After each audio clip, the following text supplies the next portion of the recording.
In Part 4 of Fire Emblem Engage, we get the Sigurd Ring, as well as access to the Somniel, which is our home base for this game. Now we head off to Firene as we want to gather up the rest of the rings and save the world and stuff like that. Now, on our way, Alfred is explaining a bit more about the world, including the four kingdoms, Firene, Brodia, Elusia, and Solm. They each control a ring, and there is some tension between kingdoms, mostly between Brodia and Elusia.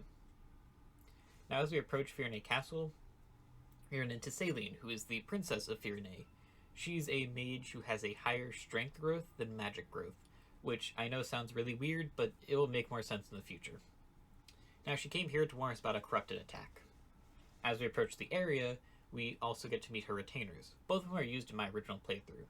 Now first we have Louis, who is an armor knight with monstrously high bulk and a decent attack, making him useful while in choke points.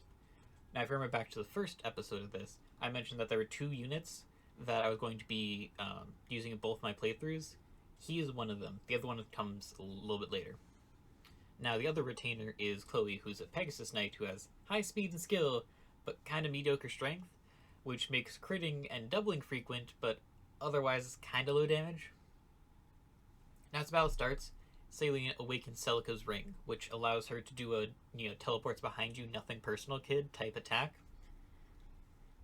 We also unlock the ability to turn back time and redo turns if something goes wrong through some magical crystal or something. I don't know, it's weird.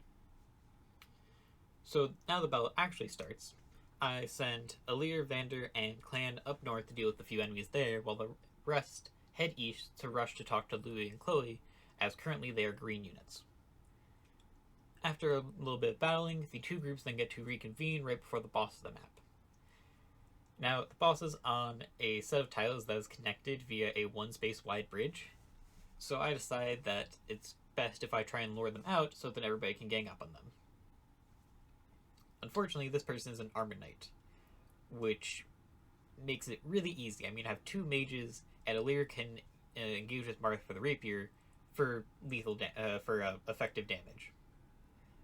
And it doesn't even matter, because I take Saline, and I engage with Celica with her, and she one-rounds the boss. I didn't even need to worry about the other mage or Lear, all my other plans. She just one-rounds it.